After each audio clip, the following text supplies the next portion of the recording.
Olá, pessoal, tudo bem com vocês?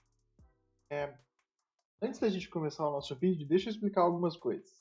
Então, esse vídeo é como no nosso canal a gente começou no ano passado já com alguns exercícios, alguns conteúdos que já tinham sido dados em sala de aula, eu resolvi então recomeçar com alguns conteúdos que eu acho que seriam importantes a gente pelo menos ter uma base, um fundamento aqui no canal pelo menos para as próximas aulas, para quando ficar disponível, então, para todo mundo ter disponível essas aulas e de preferência conseguir acompanhar daí de fato os exercícios que estão lá no canal. Inclusive, eu coloquei aqui para vocês justamente o conteúdo que a gente vai entrar em contato justamente hoje. Provavelmente vocês já devem ter visto na apresentação, mas hoje a gente vai falar hoje a gente vai falar sobre risco e retorno. Então a aula de hoje é para a gente detalhar alguns pontos que ficaram, pelo menos a parte conceitual, algumas coisas que a gente não vê nos exemplos, algumas coisas que a gente não vê nos exercícios, mas que é muito importante a gente pelo menos mencionar, trabalhar novamente, porque algumas pessoas não têm o conhecimento e é sempre bom a gente ter pelo menos esse conteúdo aqui de novo no canal de uma forma inicial. Então, pessoal, a aula de hoje vai ser para a gente tratar sobre risco e retorno, como vocês podem estar vendo aqui no começo da nossa playlist, inclusive lá no canal é o primeiro vídeo, como vocês podem ver aqui em cima. Então, risco e retorno, a gente vai trabalhar conceitos, a aula inteira com slides, apresentação. Se vocês quiserem acompanhar então os exemplos, eu vou deixar o link aqui também. Vocês conseguem acessar lá na playlist também, caso vocês tenham interesse, com justamente os exemplos que a gente. Alguns outros exemplos que eu trabalhei no ano passado com risco e retorno. Ok? Então, não, a gente não vai começar o vídeo agora. Então, pessoal, para a gente pelo menos ter o começo, eu gostaria de fazer um pedido para vocês. Deixa eu só cancelar isso aqui. Então, antes de começar, pessoal, se vocês puderem se inscrever no canal, se vocês puderem assinar as notificações, é muito importante para ajudar tanto esse canal, para também divulgar um pouco mais e a gente criar uma comunidade mais interativa com finanças corporativas e a administração financeira de uma forma geral. Daí as perguntas, as dúvidas, tudo que o pessoal for colocando aqui ajuda todo mundo que tiver interesse. Então, ajuda você que está estudando finanças corporativas e ajuda as outras pessoas também que têm interesse em conhecer um pouco mais sobre finanças. Ok, pessoal? Então, a princípio da minha parte, para a gente dar uma introdução é isso. Agora a gente vai para o conteúdo, ok? Então, vamos lá? Deixa eu só passar aqui isso.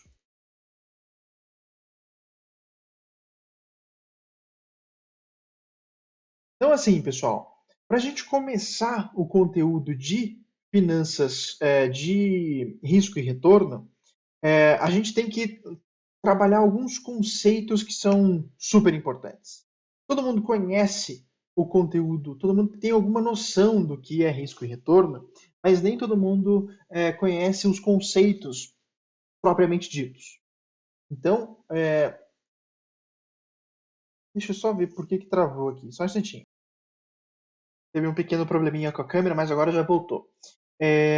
Então, pessoal, retomando. Finanças corporativas, análise de risco e retorno, muitas pessoas têm um pouco de noção sobre o que é risco e retorno na prática.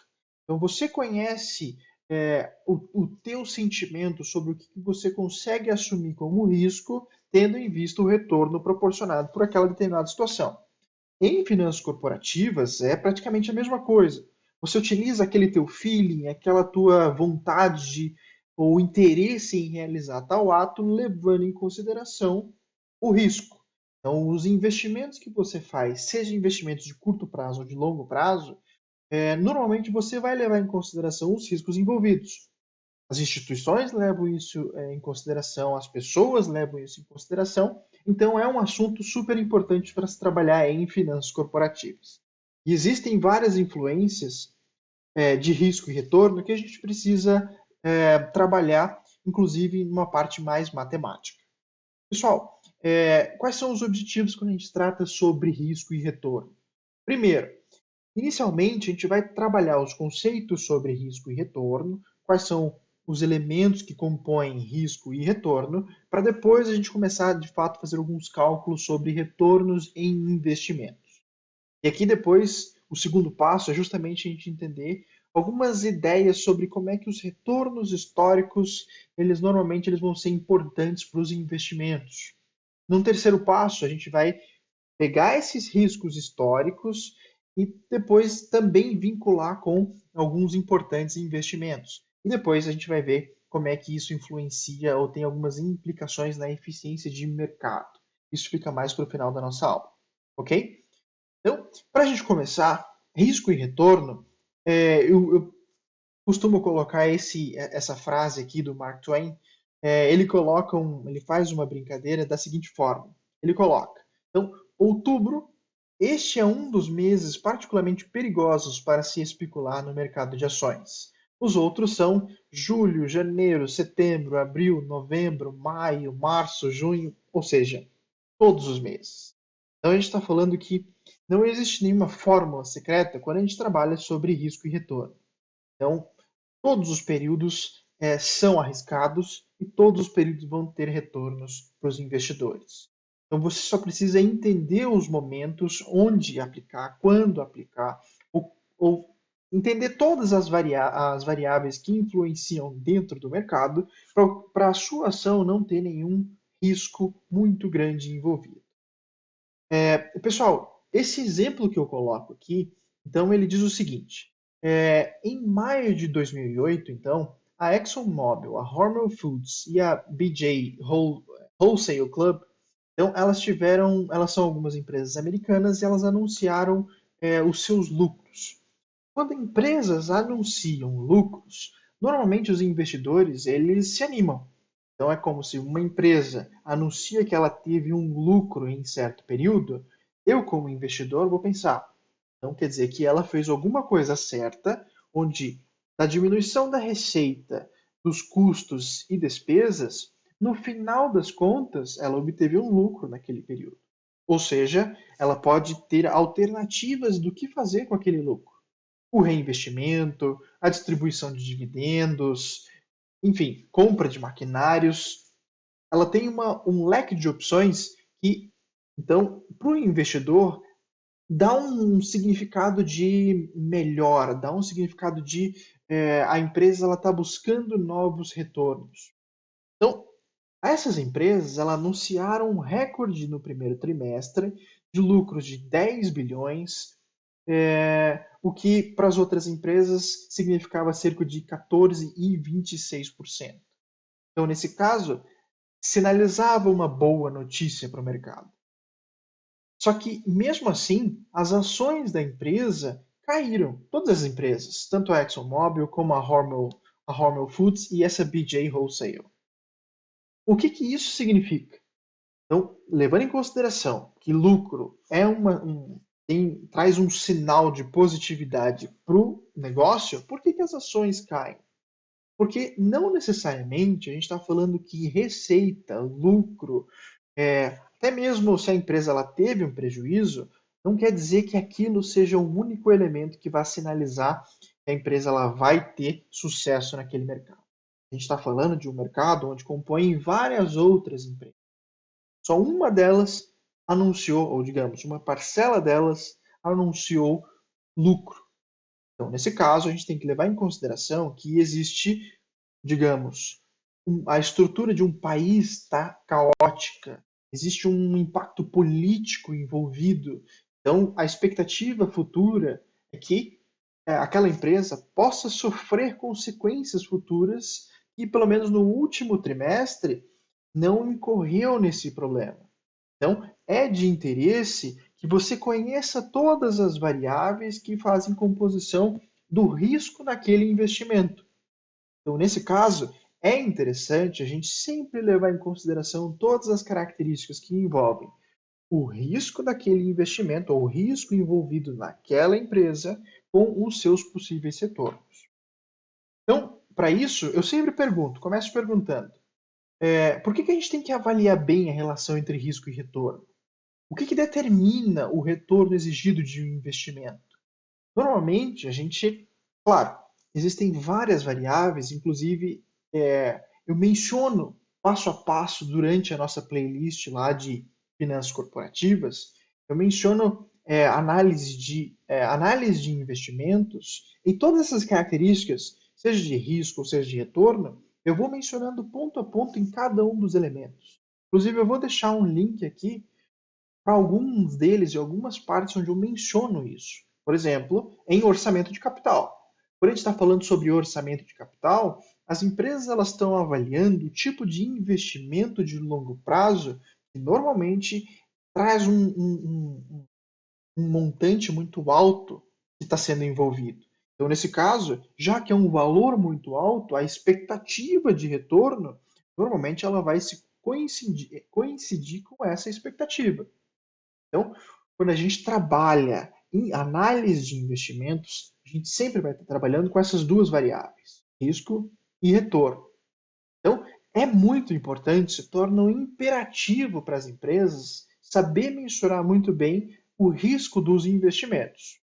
E o problema de se avaliar os retornos esperados e os riscos associados a esses investimentos é que temos que sempre olhar para o passado para tentar prever o futuro. Então a gente tem sempre aquelas análises históricas do que já aconteceu, quais foram os ciclos históricos que envolvem dentro daquela empresa, com uma expectativa futura. Ou então a gente vai imaginar alguma coisa, digamos, a empresa está começando do zero, mas sempre a gente vai pegar algum comparativo. Então esses comparativos podem ser uma análise das empresas que já participam daquele segmento ou daquela área e o que elas normalmente tiveram de resultados no primeiro ano, no segundo, no terceiro e aí vai. Então você pelo menos faz uma análise histórica para começar a prever os movimentos futuros. Só que o que normalmente tem que ser associado é que risco e retorno, eles possuem uma certa proporcionalidade. Imagina você então que quando a gente fala que uma empresa ela está trabalhando em um mercado que é extremamente arriscado, digamos, é um segmento de certa volatilidade. A gente está falando de empresas de tecnologia, por exemplo. Empresas de tecnologia, elas estão ficando obsoletas a partir de 1 ou 2 anos. Então, esse mercado, ele é um mercado muito competitivo, muito arriscado, e ao mesmo tempo, se você quer ou tem interesse em entrar nesse segmento, a tendência é que você, como investidor, também queira um alto retorno. Então, o mercado de empresas de tecnologia, a tendência é que seja muito arriscado pelo fato da própria natureza do negócio e, ao mesmo tempo, traz um retorno muito grande. Então, a gente está falando que existem algumas características, por exemplo, segmento, é, tipo de empresa que normalmente se associa com o retorno para esses investimentos. Então, imagina vocês o seguinte, deixa eu ir para o quadro negro aqui. Deixa eu pegar uma... Isso. Então, imagina vocês o seguinte, qual que é a proporcionalidade? Se a gente está falando, digamos que a gente está falando de duas empresas, você tem a possibilidade de investir em duas empresas. Existe uma empresa, digamos, você está pensando em abrir uma padaria. Qual que é o risco associado quando você vai abrir uma padaria? Se você tivesse que falar sobre risco e se você tivesse que falar sobre retorno, onde é que ela se enquadra dentro desse ponto de risco e retorno? O risco é alto para você abrir uma padaria? Poucas pessoas gostam ou consomem o teu produto? Ou qual que é o mercado para o teu produto? Ele é arriscado? Não, a gente tem uma certa quantidade significativa de pessoas que se interessam nisso. Então, o retorno ele está numa faixa, digamos, menor. Agora, qual que é o risco do teu empreendimento? Na verdade, qual que é o retorno esperado para esse empreendimento? Se você vai competir num produto de pães ou confeitaria, normalmente ele vai ser alto ou ele vai ser baixo? a tendência é que os retornos por produto ou por, digamos, por pães ou panificações não seja tão alto. Agora, se a gente está falando sobre empresas de tecnologia, se você tem um aplicativo, o risco ele vai ser mais alto porque a natureza inerente às empresas de tecnologia trazem um certo risco. Então, ele é um pouco mais, um risco mais elevado. Então, a empresa A seria uma padaria, então, a empresa A é uma padaria, e a empresa B, digamos, seria um aplicativo, digamos. Então, o aplicativo, digamos, teria um retorno um pouco mais alto. Então, nesse caso, percebam que existe uma proporcionalidade. Quanto maior o risco, maior o retorno. Então, a gente sempre trabalha com essa reta proporcional. Então, quanto maior o risco, maior o retorno. E o inverso é verdadeiro. Quanto menor o risco, a tendência é que o retorno também seja menor. Dando sequência, então, nos slides, pessoal. Como é que a gente calcula retornos? Então, se a gente tem a possibilidade, então, se você investe em uma ação, deixa eu limpar o quadro negro aqui para gente. Se a gente investe na compra de uma ação de uma empresa, então essa empresa, ela, digamos, seja uma empresa essa empresa, quando você compra uma ação, você tem então a compra direto do valor que aquela empresa ela passa para os compradores ou para os investidores. E ao mesmo tempo, elas têm uma coisa que elas têm um atrativo que a gente chama de dividendos. O que são dividendos? Então, nesse caso, quando uma empresa ela quer atrair os investidores, eu quero que as pessoas se interessem e tentem comprar as ações da minha empresa. Elas vão proporcionar. Deixa eu tentar subir aqui. Deixa eu só subir o quadro negro aqui pra gente. Só um instantinho, pessoal. Pronto, agora voltou, pessoal. Então a gente estava falando sobre dividendos.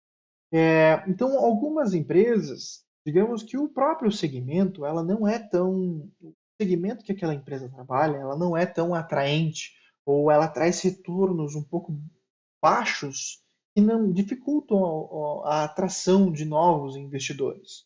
Então, dividendos, como eu vou colocar aqui para vocês, dividendos a tendência é que seja uma forma de atrair possíveis investidores. Então, nesse caso, digamos, que eu compro 10 ações de uma certa empresa no valor de R$ 50 cada. Então, cada empresa vai ter sua própria política de dividendos para atrair investidores. Então, nesse caso, você comprou 10 ações a R$ 50, dando um total de R$ 500 para o seu investimento. E depois, a empresa ela fala para você assim, então, tá, para cada ação que você comprou, a gente vai devolver R$ 1 para os investidores. Não importa se a empresa ela vai ter retorno ou não. Ela é obrigada por lei, ou então pela Constituição do Conselho, ou para a proposta que ela teve de dividendos, de remunerar todos os investidores pelo menos R$ 1 por ação nesse exemplo. Então, nesse caso, tendo retorno, tendo prejuízo ou não, tendo lucro, a empresa ela vai ter que devolver R$ 1 para cada um dos investidores. Então, isso é um atrativo. Quer dizer que, mesmo que a empresa ela tenha um certo problema durante as suas operações, que ela não consiga ter um lucro naquele período, então, de certa forma, você ainda vai sair ganhando ou vai ter pelo menos uma diminuição na sua perda, porque ela vai te devolver R$ 1 para cada ação que você comprou. Então, isso é significativo porque ela traz pelo menos ela ameniza o sofrimento dos investidores. Ok, pessoal? Então, dividendos fazem parte da análise de retorno dos investimentos? Claro que faz. Então, a gente tem que analisar aqui, dentro da análise de retornos monetários, a gente tem dois componentes muito importantes, sendo ele ganhos ou perdas de capital, quando a gente fala então que você comprou uma ação a R$ 50 e vendeu ela a 53, então quer dizer que você teve um ganho de R$ 3 para cada ação que você comprou. E além disso, você também tem um ganho adicional, que nesse caso a gente chama de renda. Então você teve então um componente relativo à renda daquela ação. Então, são dois elementos. Então, ganhos e perdas de capital e ganhos relativos à renda. Digamos então no seguinte exemplo, que você tenha então comprado 100 ações de uma empresa e cada ação que você comprou foi no valor de R$ 37. Deixa eu apagar o quadro aqui só um instantinho, pessoal. Então, se você comprou 100 ações no valor de R$ 37 cada, então você teve no total um valor de R$ 3.700 que foram envolvidos nesse investimento. Então, 100 ações no valor de R$ 37 cada, totalizaram ganhos de capital, na verdade, proporcionaram um investimento de R$ 3.700. Só que o exercício diz que durante o ano a empresa ela pagou um total de R$ 1,85 de dividendos. Então, se a empresa teve lucro ou não, ela reembolsou os acionistas ou os investidores em R$ 1,85 por cada ação investida. E no final do ano, a ação então ela estava sendo negociada a R$ 40,33. O que significa então que se você quisesse vender essas 100 ações que você comprou, então no momento da compra, você comprou a 100 e depois você vendeu, na verdade você comprou as 100 unidades, você vendeu essas 100 unidades a um valor então de R$ 40,33, o que significa então que você teve um retorno de R$ 4.033, levando em consideração que você comprou a R$ 3.700, então você teve o retorno que você teve foi a tua venda resultou em uma receita de 4.033, subtraído da sua compra de 3.700, com relação ao que você, do que de fato você investiu no valor de 3.700, quanto é que isso aqui significa para os investidores? Na verdade, deixa eu apagar essa última parte aqui e ficar só nessa parte de cima por enquanto. Então, significa que você teve um ganho em valores absolutos de R$ 3.033. Na verdade, R$ 333. Só que, ao mesmo tempo, para cada ação que você comprou, então isso aqui é relativo ao ganho de renda. Ao mesmo tempo, você teve, então, não, aqui não é renda, aqui é ganho de capital.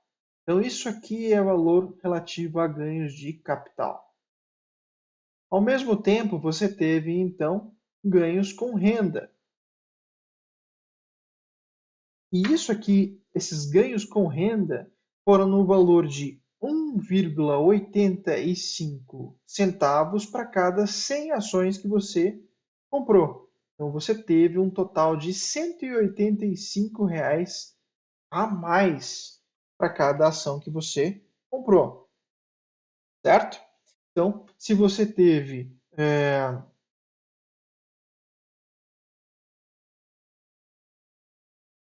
se você então teve um ganho de 185 mais 333, quanto é que isso aqui significa para o investidor? Significa então que você teve no total de ganhos R$ 518 a mais entre capital, ganhos de capital e ganhos com renda, certo? Então, se você somar os dois, dá 518.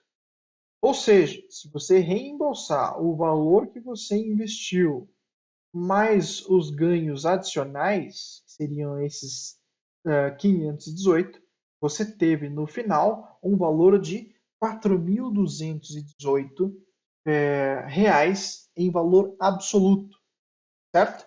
Isso para vocês é bom ou é ruim? Aqui a gente não tem como saber se ele é bom ou se é ruim somente pela análise de valores absolutos. A gente normalmente, quando a gente vai fazer comparativos, isso é muito importante. Quando a gente está trabalhando sobre comparativos de investimentos, a gente sempre trabalha com retornos percentuais. Então, retornos percentuais, a gente vai sempre analisar quanto que vale a pena investir na empresa A ou na empresa B. Não importa se você investiu R$ 1.000 em uma ou R$ 2.000 em outra, você tem que sempre analisar o ganho que você teve percentual. Essa é a melhor parte para você fazer comparativos de investimentos. E como é que a gente faz isso? Percebam o seguinte exemplo aqui.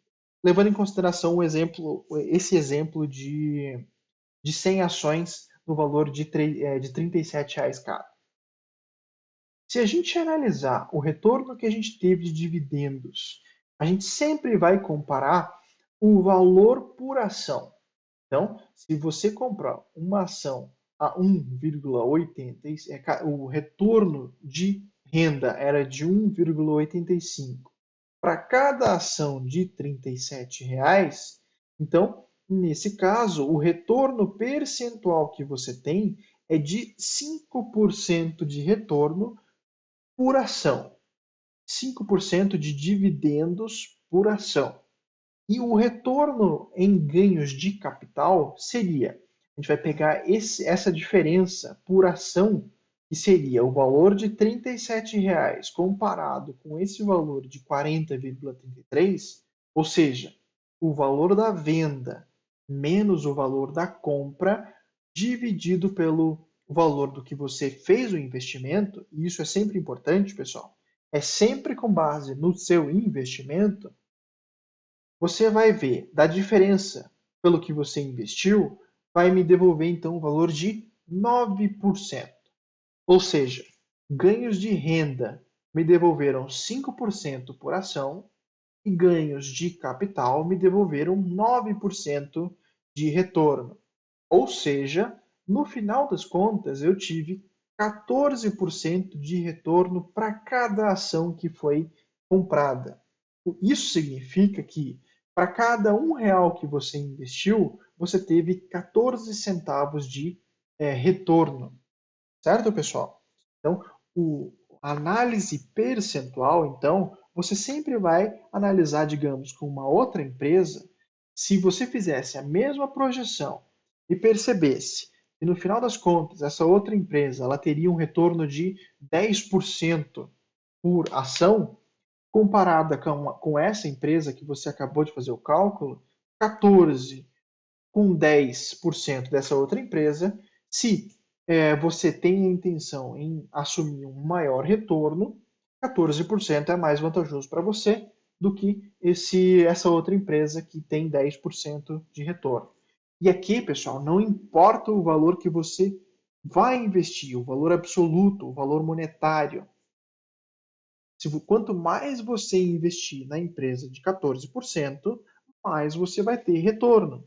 Então, o valor absoluto vai ser sempre maior com relação a outra empresa que está me devolvendo 10% de retorno. Deu para entender aqui, pessoal? Se até aqui vocês tiverem dúvida, pessoal, deixem aqui nos comentários, perguntem, porque às vezes eu passo o conteúdo levando em consideração que vocês já vêm estudando ou algum ponto eu posso deixar passar batido. Se vocês perceberem algum ponto que é interessante perguntar, perguntem, é super importante. Coloquem aqui nos comentários e perguntem que é super importante. Eu agradeço muito a participação de cada um de vocês, ok? Vamos dar sequência? Então, o próximo slide vai dizer, vai continuar fazendo alguns comparativos sobre retornos percentuais. Deixa eu só analisar isso. Aqui são mais alguns exercícios de retorno percentual. Eu vou deixar, ou pelo menos se vocês quiserem, deem um pause em cada um dos slides, leem cada um deles. Aqui contém alguns exemplos. Se vocês quiserem, façam os exemplos, tentem resolver e coloquem as respostas aqui embaixo. E daí a gente vai comentando e vai debatendo alguns pontos que às vezes não dá tempo da gente passar ponto a ponto. Ok? Vamos dar sequência? Aqui é mais um exercício. Corrijam esse aqui, na próxima aula eu deixo a resposta para vocês, ok? Aqui coloquem o retorno, tanto o retorno monetário como o retorno percentual. Tá, aqui é uma coisa muito importante, pessoal, e eu acredito que talvez a gente vai consumir um tempinho um pouco a mais nesse ponto aqui, e daí talvez a gente deixe para a próxima aula o restante da aula de risco e retorno. Aqui, pessoal, a gente está falando sobre análise de cenários. Percebam o seguinte: digamos que a gente tem duas empresas, duas ações, a ação L na empresa L e a ação na empresa U.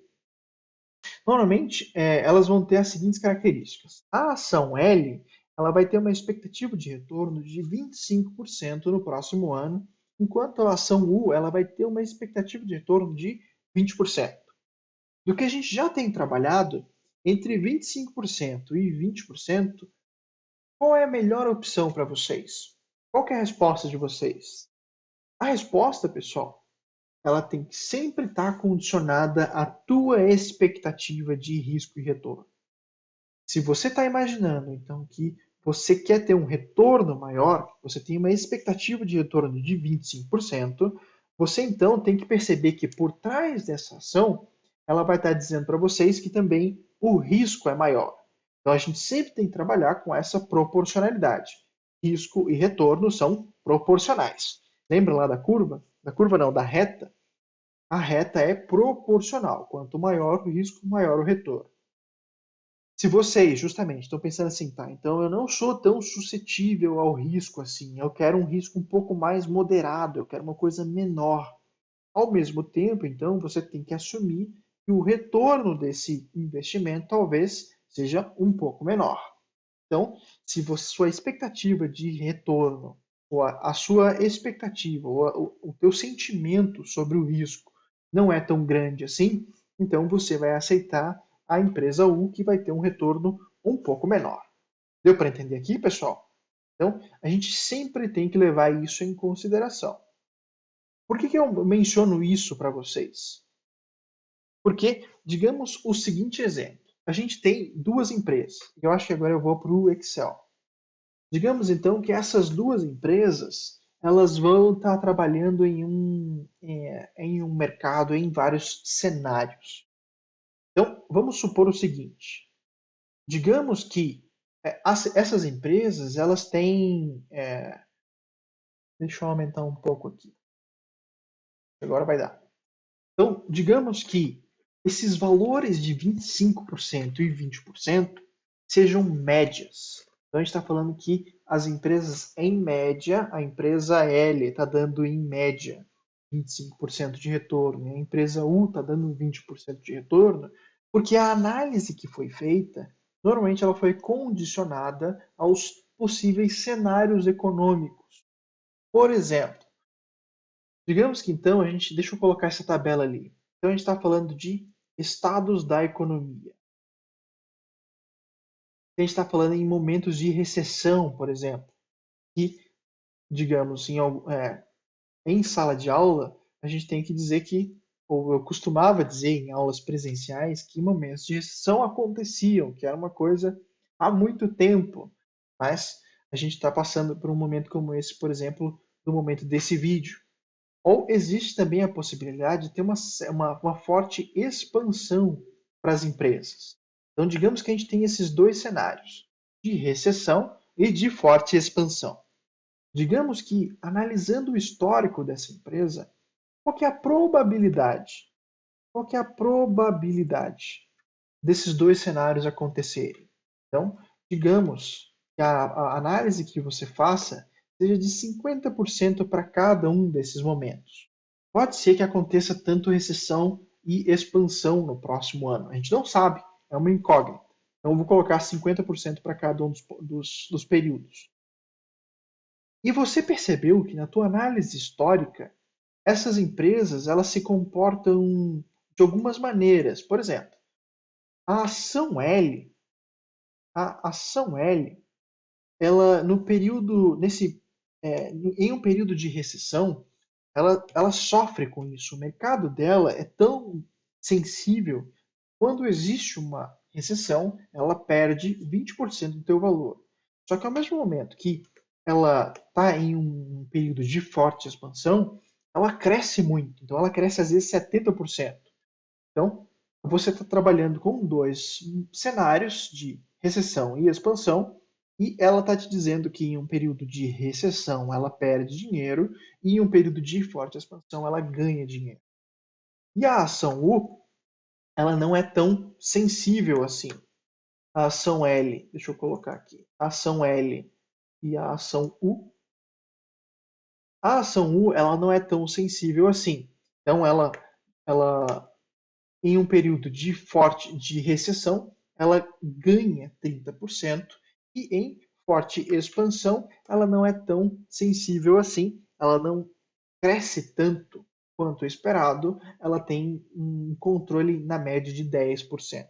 Digamos que essa empresa ela tem o seu maior faturamento quando está em período de recessão. É impossível isso acontecer? Claro que não. Digamos que na situação que a gente se encontra hoje, em um estado de pandemia, empresas do ramo farmacêutico, por exemplo, elas podem ter tido uma certa expansão, mesmo que o cenário econômico seja de recessão. Então, as empresas elas começaram, inclusive, a contratar mais, a vender mais, tiveram contratos renovados, e aí vai. Então, essas empresas, elas ganham em período de recessão, dependendo do cenário de recessão. Então, não é tão impossível assim. Então, mantendo esse cenário de é, expansão e recessão, como é que a gente calcula, então, o retorno ponderado, um retorno médio desses cenários? Aqui a gente, de fato, tem que fazer uma ponderação. A ponderação que eu coloquei ali embaixo, se vocês estiverem vendo ali pelos slides, está dizendo que eu faço a multiplicação dos cenários ou das probabilidades de acontecimento para cada um dos cenários, multiplicado diretamente para cada um dos retornos que a gente tem para cada um desses cenários. Então, por exemplo, aqui eu vou pegar 50% multiplicar por 20 e o resultado disso eu vou somar também com a multiplicação de 50% multiplicado por 30. Então, eu ponderei no primeiro cenário, desculpa pessoal, estou com uma coceira no nariz aqui. Então, eu vi que para a ação L, na verdade aqui eu tenho que fazer, na verdade isso, aqui eu tenho que somar, na verdade eu vou somar aqui. A fórmula correta vai ser essa. Então, 50% vezes 20 mais 50% de acontecimento no cenário de forte expansão por 70. Então, a empresa L, então, em um período de recessão, ela perde 10%, ela perde 20% e em um cenário de forte expansão, ela ganha 70%. Ponderado nessa média de 50% para cada um dos cenários, ela tem então um retorno ponderado de 25%.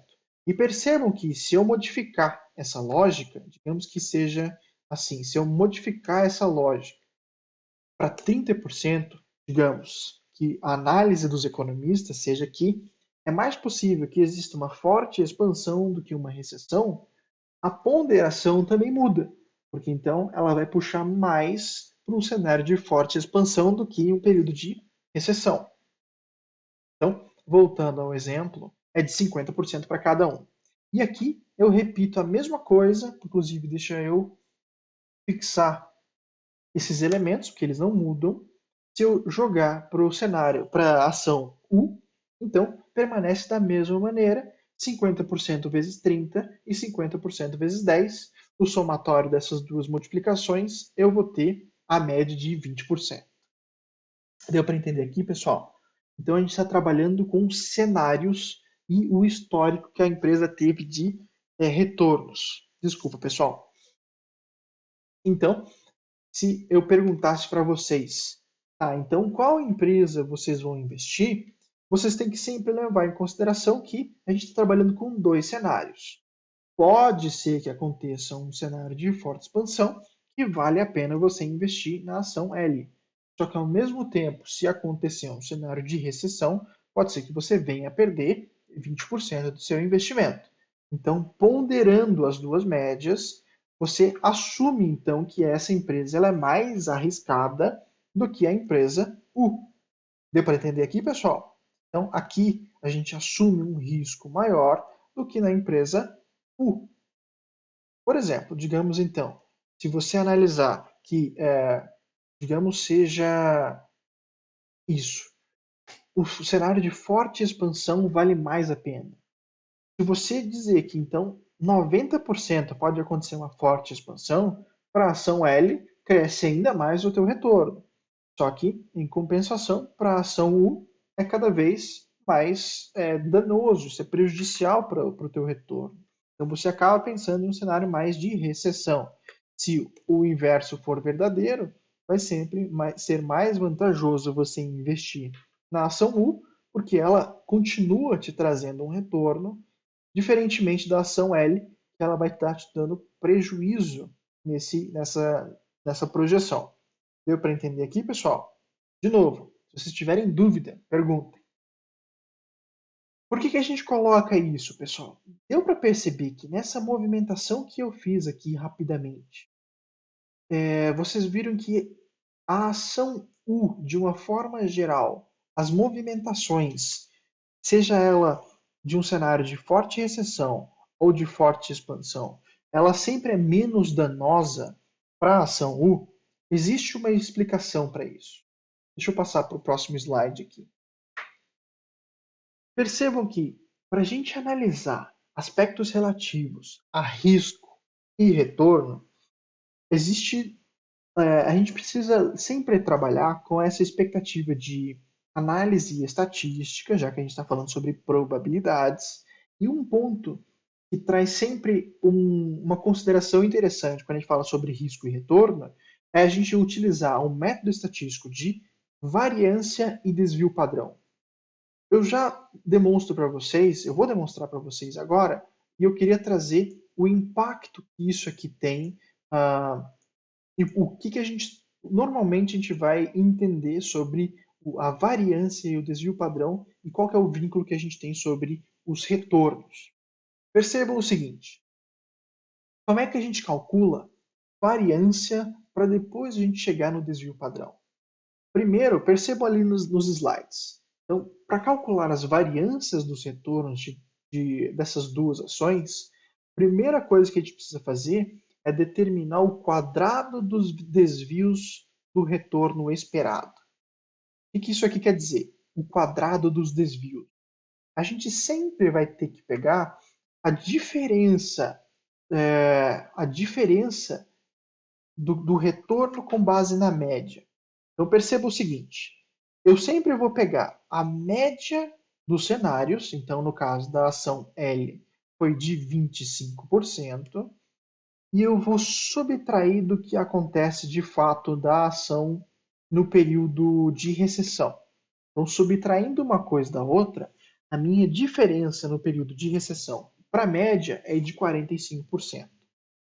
Se eu fizer a mesma coisa para o período de forte expansão, a minha diferença vai ser de menos 45. Deixa eu só conferir ali.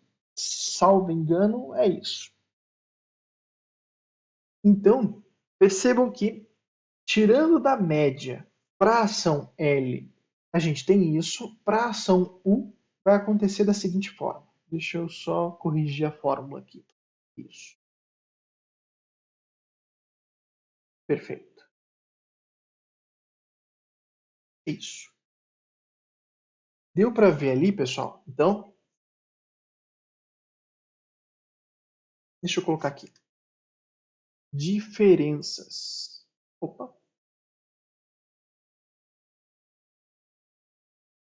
O primeiro passo que a gente tem que fazer para calcular a variância é achar as diferenças. Então aqui é a ação L e a ação U. Isso, perfeito. Para a gente achar, então, para a gente achar qual que vai ser a variância disso, a gente tem que sempre multiplicar. A gente tem que elevar ao quadrado esses elementos, levando em consideração também os teus cenários. Então, por exemplo, percebam aqui na ação, acho que o exemplo que eu coloquei ali é da ação U, exatamente. Então vamos fazer a ação U primeiro. A gente precisa, com o resultado dessas diferenças, o próximo passo disso aqui é a gente elevar o resultado disso ao quadrado. Por quê? Dessa maneira, a gente elimina sinais negativos. Então, a gente vai, com base nessa diferença, a gente sempre vai ter retornos positivos, porque multiplicando valores negativos com valores negativos, o resultado é positivo. Então, aqui, no primeiro caso, a gente achou 1%, que é 10% negativo ao quadrado, vai me devolver o valor de 1%. Inclusive, deixa eu aumentar as casas decimais aqui. E a mesma coisa acontece no exemplo, no cenário de forte expansão. E no caso aqui, se eu puxar essa fórmula para a ação L, mesma coisa. Só que aqui vai ficar 20,25 e 20,25. O próximo passo, pessoal, para a gente achar então o desvio padrão, na verdade, para a gente achar a variância ainda, viu que a gente pegou então a diferença e elevou ao quadrado. Então a gente achou o valor de 1% para cada um dos cenários de recessão e expansão para a ação U. O que a gente faz depois disso é a gente multiplicar o resultado que a gente achou quando a gente eleva a diferença ao quadrado para cada um dos cenários. Então, isso aqui, o final disso, eu tenho que multiplicar pelo cenário de 50%. E faço a mesma coisa para o cenário de forte expansão. Repasso isso para a ação L. Deixa eu o que aconteceu aqui? Ah, eu acho que não está fixado. Isso, não está fixado. Então, passo isso para cada uma delas. Perceba então que no final a gente tem esses valores. E para a gente finalizar a variância, então a gente soma. O somatório disso vai dar para a gente uma noção para o desvio padrão. Por quê? Então isso aqui não é diferença. Vamos colocar variância. Então, o passo a passo acontece dessa maneira. E para a gente achar, então, o desvio padrão, deixa eu colocar aqui embaixo, o desvio padrão, a gente vai pegar esse valor da variância e a gente vai tirar a raiz quadrada. E aqui no Excel eu consigo fazendo a divisão de 1 por 2. Então, a raiz quadrada de um é 45 e a raiz quadrada do outro é de 10%. Então, percebam aqui, deixa eu colocar variância.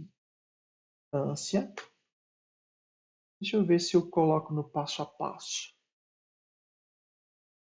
Acredito eu que se vocês conseguiram acompanhar pelo Excel, fica mais fácil visualizar voltando o vídeo ou voltando cada um dos passos, para depois vocês entenderem como é que a gente chegou na variância e depois no desvio padrão. Ok, pessoal? E o que isso aqui significa? Percebam que os movimentos que a gente fez para a gente chegar nesse ponto de variância e desvio padrão, então a gente sempre comparou o valor da ação com relação à média, então a gente analisou a diferença disso, eliminou os fatores negativos elevando ao quadrado e depois multiplicou pelas probabilidades. Por que a gente sempre multiplica pelas probabilidades? Porque o resultado disso vai demonstrar para vocês, então, qual que é a elevação, qual que é a modificação quando a gente sempre compara com os diferentes cenários, ou as diferentes probabilidades de acontecimento daquilo. E percebam que a gente sempre falou que a ação L era uma ação que trazia maior risco e, ao mesmo tempo, maior retorno. Então, a ação L, se vocês perceberem aqui, ela é a que tem o maior desvio padrão comparado com a ação U. Quer dizer, então, acho que aqui vale a pena a gente voltar para o quadro negro. Deixa eu só. Vou dar um pause aqui, pessoal, porque o quadro negro ele demora um pouquinho. Pera aí. Pronto, pessoal, agora voltou. Por que eu preciso do quadro negro? Poucas pessoas têm a familiaridade que a gente tem com estatística. Por que é importante a gente saber da estatística? E como é que ela é relevante para a gente numa análise como essa? Quando a gente fala sobre risco e retorno, então, e ficou horrível esse desenho, hein? Se a gente falar sobre probabilidade de acontecimento de alguns cenários, percebam então que quando a gente fala sobre desvio padrão, a gente sempre vai ter que levar em consideração a média de acontecimento e o quanto que ela vai variar ao longo do tempo. Então, digamos que aqui seja, vamos colocar aqui seja 45% e esse aqui seja 10%. Vamos mudar de cor que talvez fique mais fácil para a gente visualizar isso. Só um instantinho, pessoal. Vou pegar uma caneta. Vamos pegar uma caneta azul, que daí fica mais fácil. Então,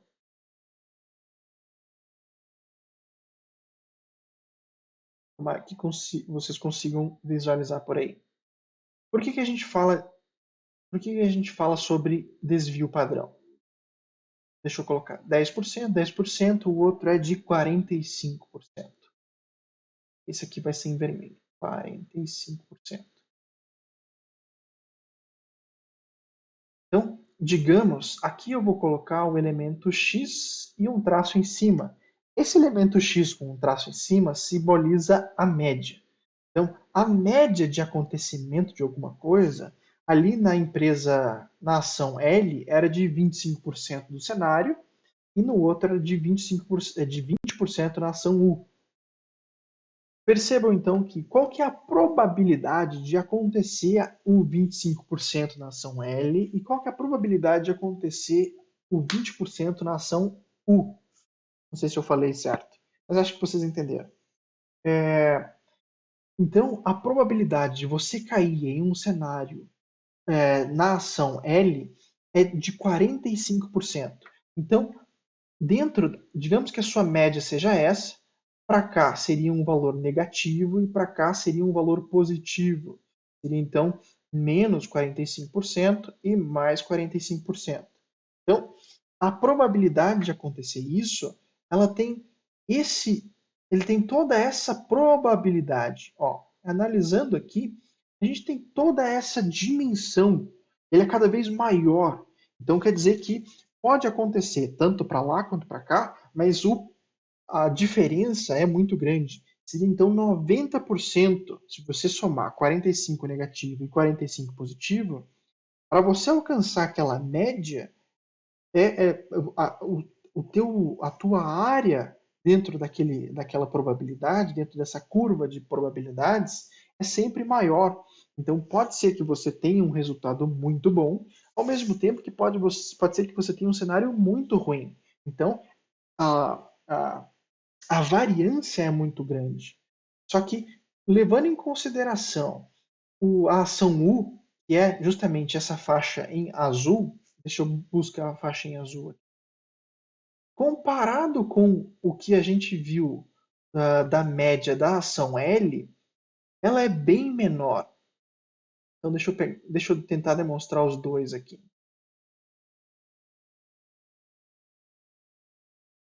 Na verdade, o certo seria a gente fazer dessa maneira.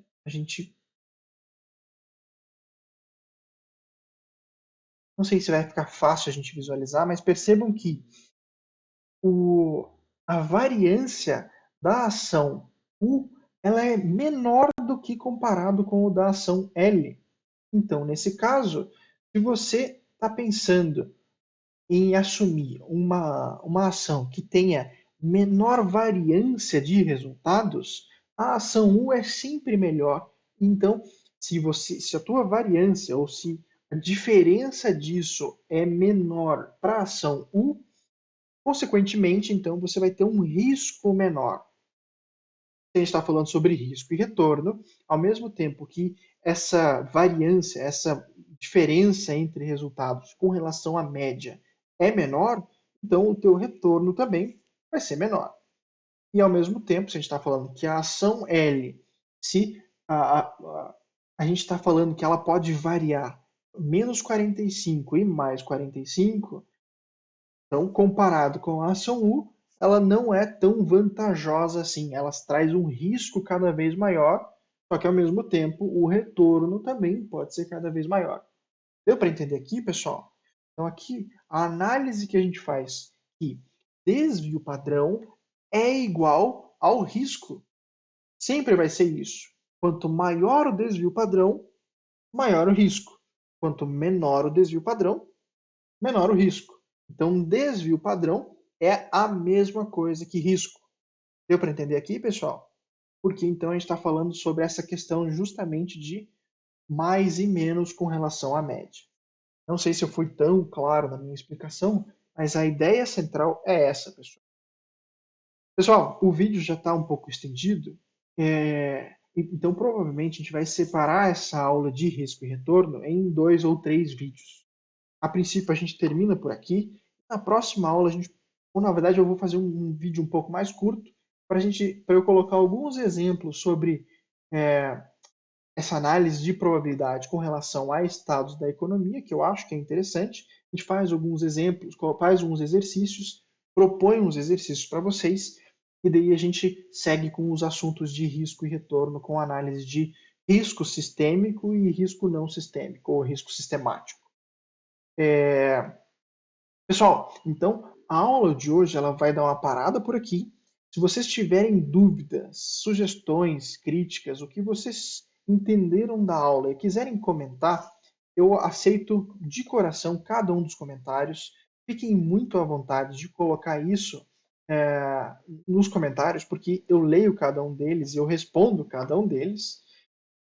E com isso, com essas respostas e esse diálogo que a gente tem pelos comentários, a gente vai sempre formando mais conteúdo sobre finanças corporativas.